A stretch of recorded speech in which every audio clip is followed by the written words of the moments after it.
come you kind of settled where you are now then? Why? Where exactly is it? You say you're 2 hours north of New York, kind of out in the countryside? Yeah, I'm in the Hudson Valley, and like in a small town up here.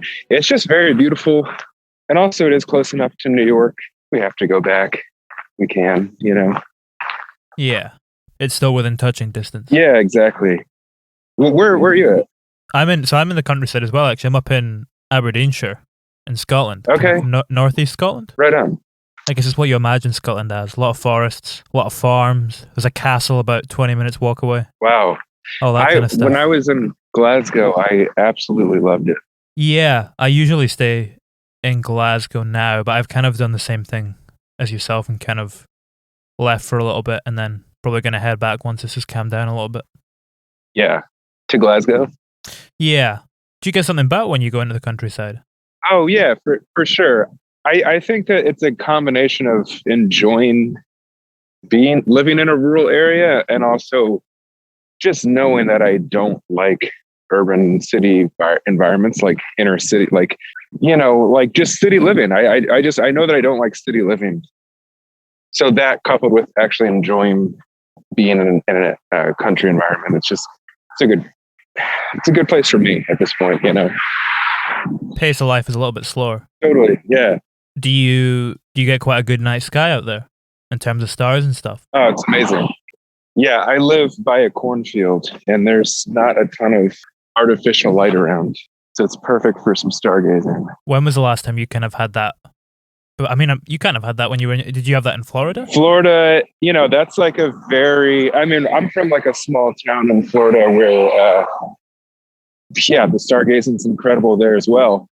So yeah, I would say that it's been a long time since I've been in an environment like this, Did that infuse some of this new record? Because you kind of have little bits on it where you almost seem kind of in awe at the vastness of the universe. And I think there's a few verses that kind of directly reference stars and this kind of idea of the night sky. Yeah, absolutely. I think this record, like these, I think like all three of our records progressively became more and more inspired by nature, being outside, That feeling of awe that you kind of get when you look up at the night sky, can you get that from anything else when you're in a city? The city is totally, it's got some inspiration of its own as well. I think like there's just being able to people watch like you can in a city you can draw a lot of inspiration from that as well, Yeah, I imagine especially in New York, you kind of get those interesting characters like nowhere else. Yeah, definitely.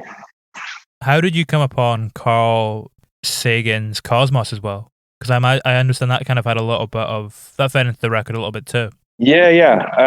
I started, I guess I probably was in college the first time I watched that, or maybe a little younger, and it just stuck with me. I don't know. It's something like I return to occasionally. Like it's like pretty like consistent in my viewing. Like I don't know. I just really love it. It's just like have you seen the old one with Carl Sagan?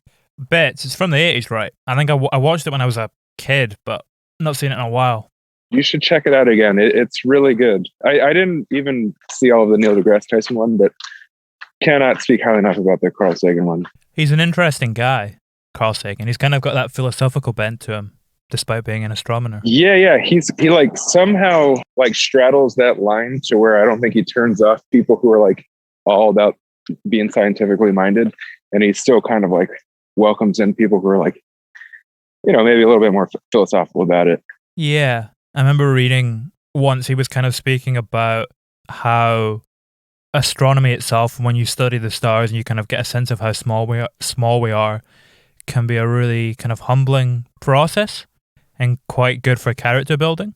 Do you think that's something that's kind of exclusive to studying astronomy, or can you get that from just looking at the stars and kind of thinking about that? I don't know. That's a good question. I think that's like for somebody who doesn't know exactly what they're looking at, like me, you can enjoy it on like a non-intellectual level too, which is nice about stargazing. I think it's like a pretty good activity for anybody. Kind of outside of the cosmos, I understand that TV kind of influences your stuff in other ways. I know you reference it a few times in the record, and there's films and stuff that kind of get mentioned. Will you write with TV on? Do you kind of have it playing in the background? Yeah, I think that's like how TV references make it in is so much of my writing happens just like sitting down with an acoustic guitar on the couch, you know, like kind of like in like the sweet spot of being like zoned out while strumming. Is it almost like walking, like how your mind is kind of focusing on something else and you unlock a different part of it when you do that where other stuff comes out? Yeah, I think that's like pretty spot on. I think like there's a lot there's that just that sweet spot where you're just distracted enough. You can like zone out, but you're still focus on something simple. In my experience, anyways, you know. Do you have certain kind of go-to things that you put on? Not really. I mean, every time I like sit down and like commit to a Ken Burns series, something will pop up. But that's probably about it. What was the last one you kind of committed to? Maybe it was Vietnam. That's a recent one, right? A few years back. Yeah, that's pretty. I think it's the most recent. Did those kind of documentaries influence the scope of this album at all? No, not really. I mean, I wouldn't say it was like. I don't think it's that much an inspiration, but I don't know. I have a lot of respect for what he does in general. You know, maybe in some way it does inform the scope, I guess. When you say respect for what he does, you mean in just like the kind of detail he goes into in the documentation process, or? Yeah, one that he can like pull emotion out of like, you know, something kind of objective. I think that can be pretty difficult to do. Yeah, kind of similar to Carl Sagan, what we were saying earlier. Totally, yeah.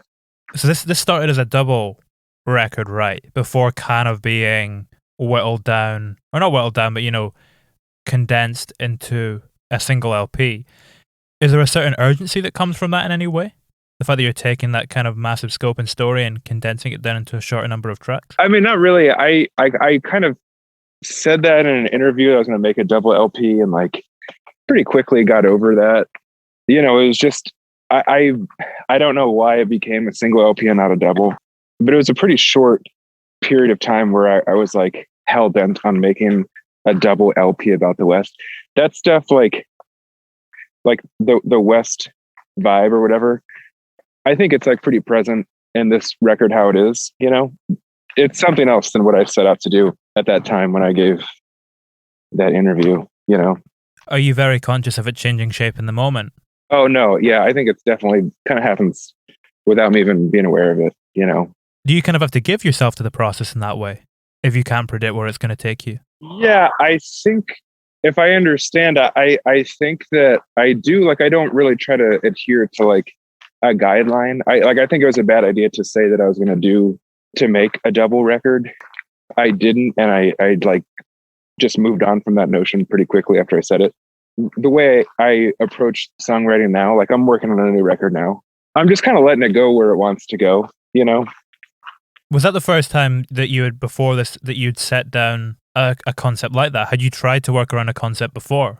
Well, maybe with like, I have this like solo project called Eerie Gates, and the first record was kind of a concept album about like interstate driving and driving on bridges. But I would say that that's about the extent of making a concept album. Yeah. It's interesting because I imagine that the thing with double EPs nowadays is that they seem to work, double LPs nowadays, they seem to work better almost as like a collage. Like you tend to see less concepty ones like The Wall or whatever. It tends to be more like, I don't know, like the last Vampire Weekend album or whatever. It's kind of just a lot of different styles clashing with each other as opposed to something cohesive. I think that that's really appealing. Like Father of the Bride, there's definitely not much of a theme that I could get from it. It's something not like a concept album. And I love that song lengths vary so much. And like The Monitor from Titus Andronicus, that is absolutely a concept album. But to your point about like it being a collage, I feel like there's, you know, like spoken word on it. There's longer songs, like some pretty long ass songs in that, as well as short ones. I think that that's kind of cool as opposed to just writing like 10 songs that are all 4 minutes. Do you experiment in different ways then when you have less space to do so and it is just a single LP?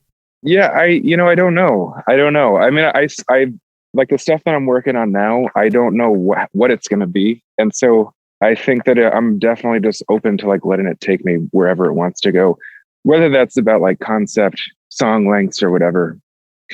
I don't really know, I guess. Have you always been open to letting it take you wherever it wants to go, or was that something you kind of evolved to as a songwriter? I think I've always kind of been that way. I think that there are times where like I set out, like kind of like with this record, where like I set out with an idea to do something grand in scope, you know, with a theme, and like just pretty quickly just feel confined and abandon it, you know. At what point then, so if you have that initial idea, which you kind of move away from, at what point do you come back around to a sense of what this record is going to be and how it's going to sound and how it's going to feel? Oh my God, I don't know. I don't know. I kind of, when I'm writing a record, I just like put my head down and write, and then a few songs in, I'll like evaluate where I'm at and kind of like make small adjustments accordingly. But I just don't know if I'm that, if I have like a command of like that kind of scope, you know. Do you analyze your own process a lot, or do you kind of let it I try not to. Yeah, I try not to. Like, basically, I try to just like let it ride, you know. Like I try to like be surprised by stuff that I come up with. When do you feel like you surprised yourself most working on this last record? I think maybe with the tune Amalfi, that was something that I was just noodling around with this new synth that I had gotten, and it was pretty clear quickly that like nothing else on this record sounded like that. That was like a pleasant surprise. A lot of this was done at home as well, right? Like you kind of built a lot of the record, yeah. Yeah, I did a lot of it at home, in my apartment, and then pretty much took stems to 2 studios. But yeah, I would say like I try to get the demos as finished sounding as possible before I ever got to a studio.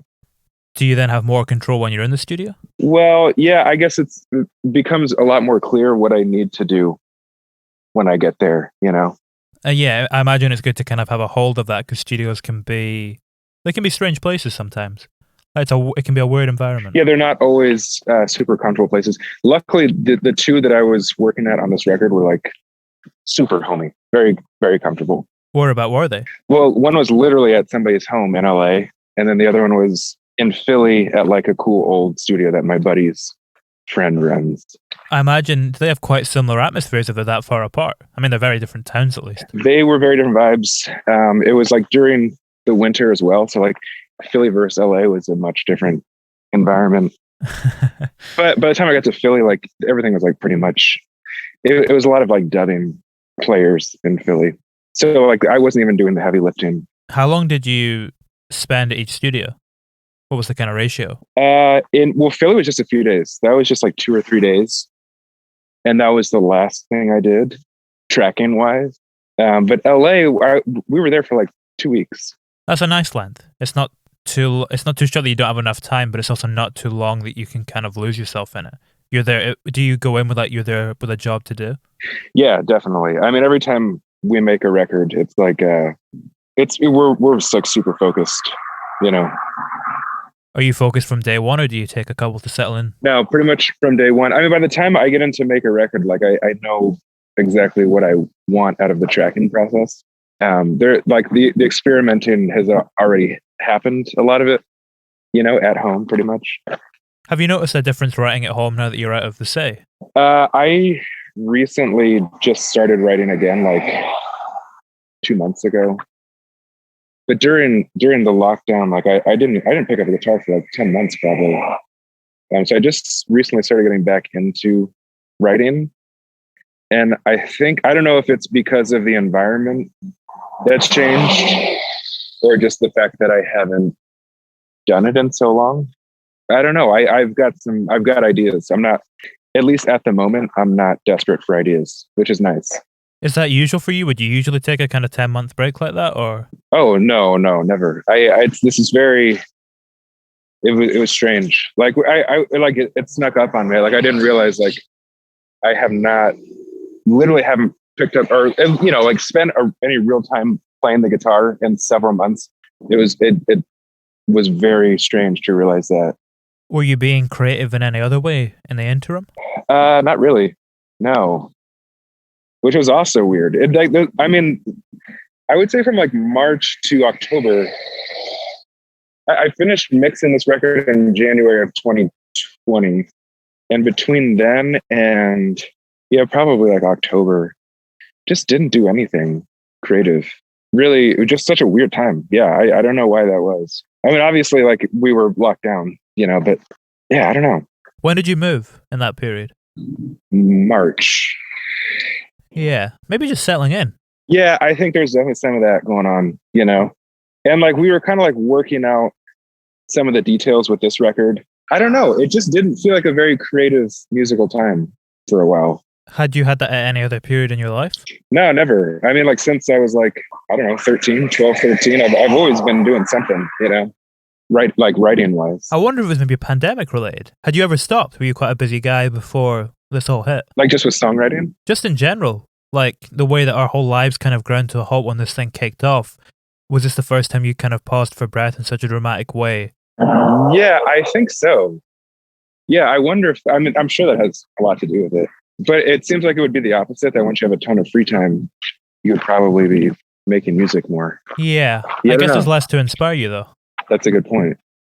You seem to get quite inspired by the everyday, though. Like on this record, you'll quite often do that thing where you take something huge, like we're saying, like the vastness of the universe, and you'll juxtapose it with, I can't remember what the line is, like Jasmine on a fence post or something. Yeah, but I think that to get that kind of inspiration, you have to like literally get out of your house or your apartment and just be moving around during the day.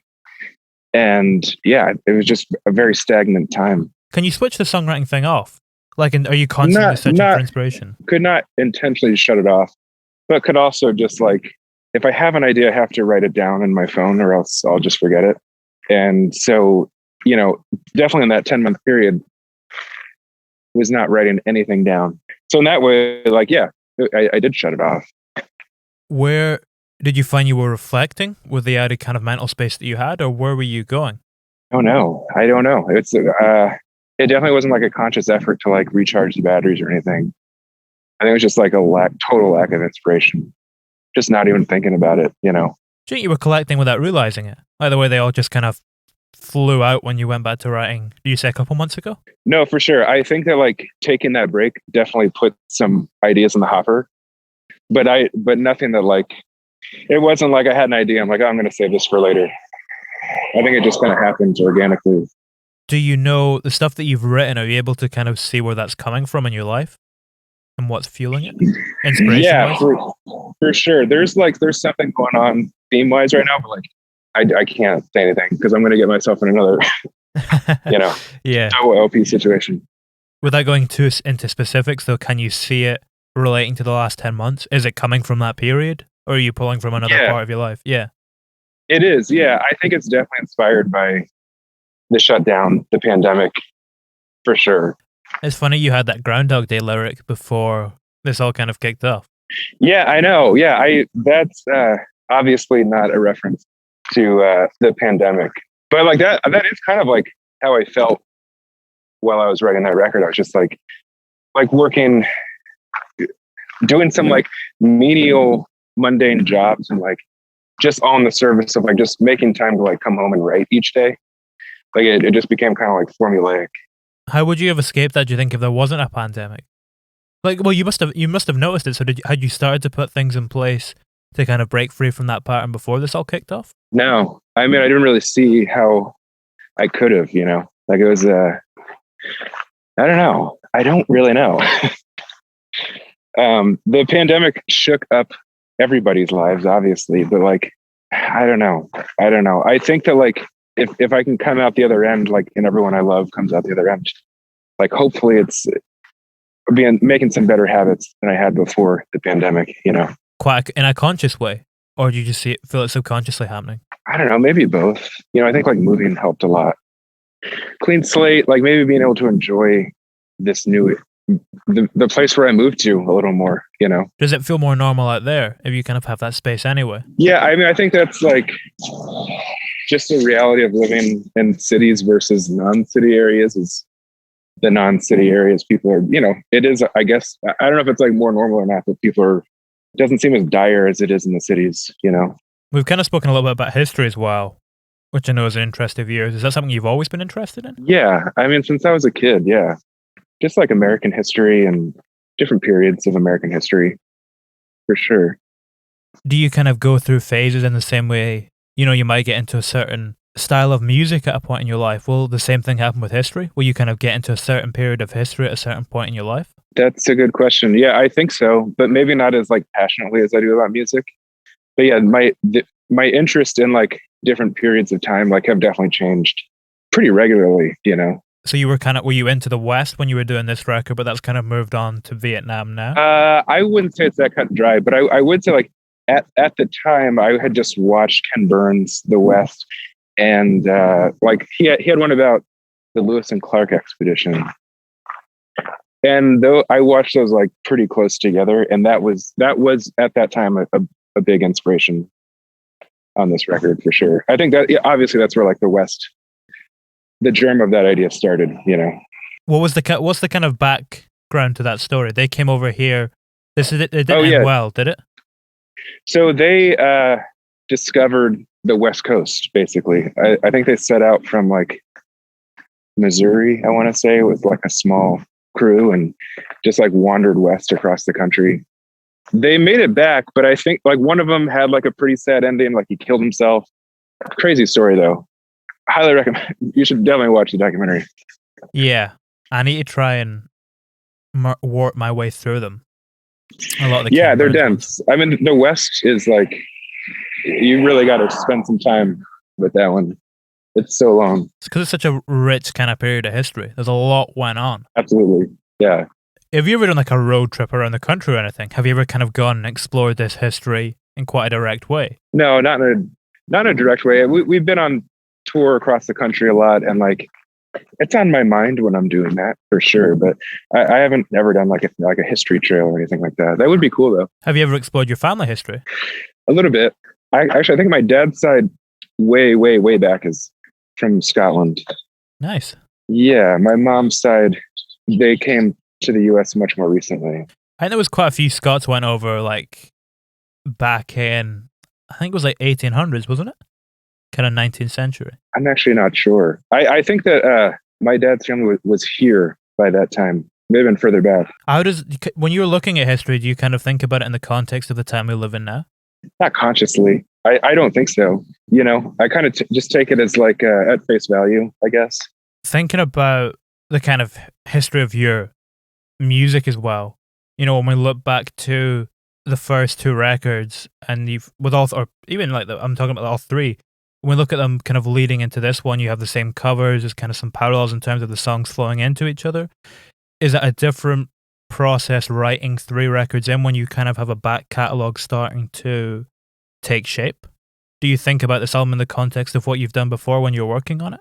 A little bit. I try not to let it inform any like of my decisions, but I guess, yeah, I can't help but be aware of it, you know, for sure. At what point in the process on this did you kind of feel you were most aware of it?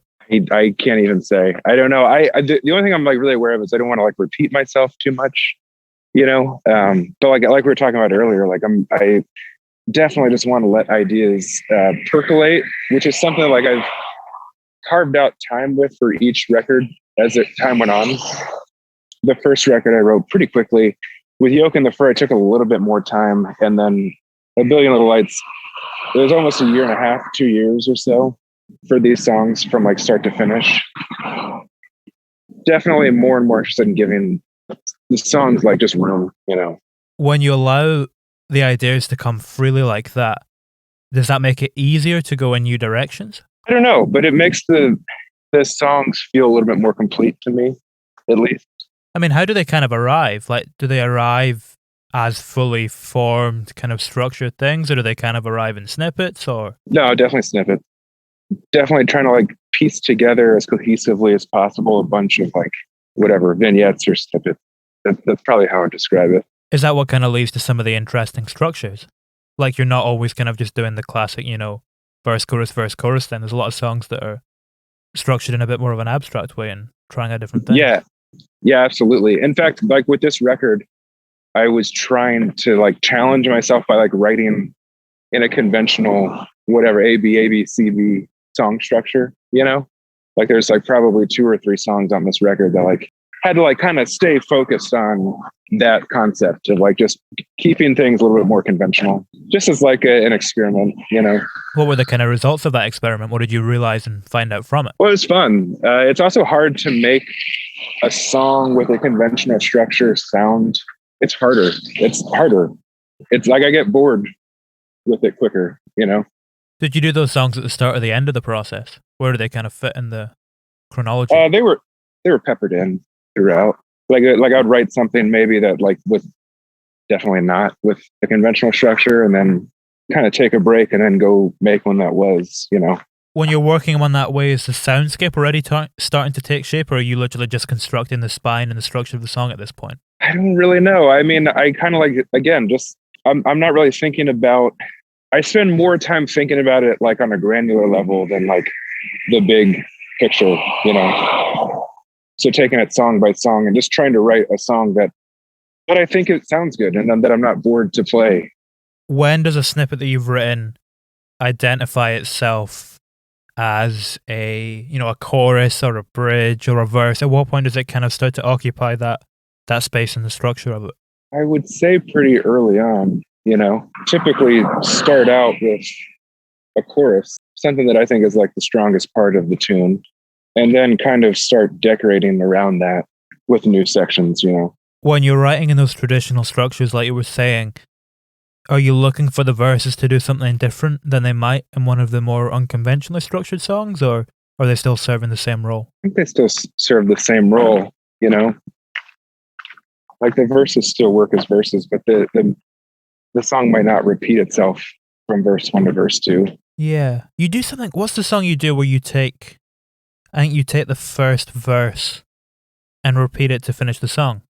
I think, is it You Can Have It Back? That one has a more conventional verse chorus thing going on. I think you take the first verse and you close the song on it as well. Like it comes back in. I'm trying to think. Maybe that's Trek Mud. It's an interesting idea. I was just wondering what was kind of fueling that narratively, but yeah, I mean, a lot of those decisions are just it's just about writing something that like will be fun to play live and that doesn't get too repetitive or too boring, you know.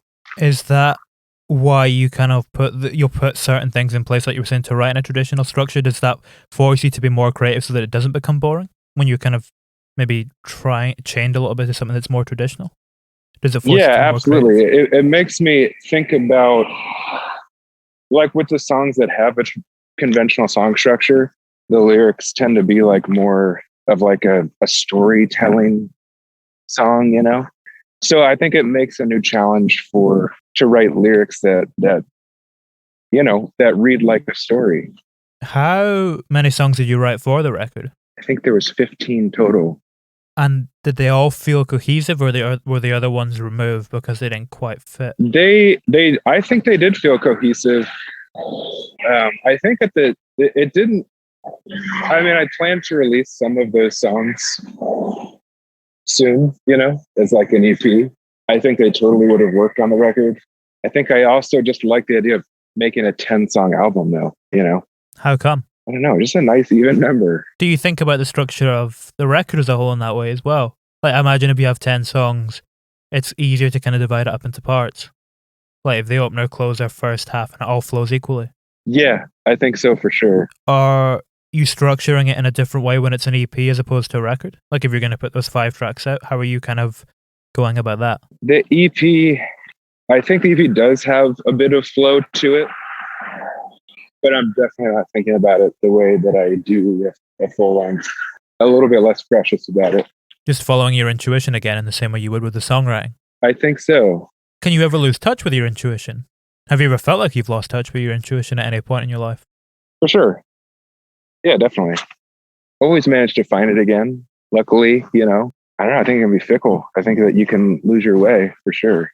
Can you usually find a clear reason for it and why it's gone for a while? No, I mean, I haven't really analyzed it, but I am not that I found, you know.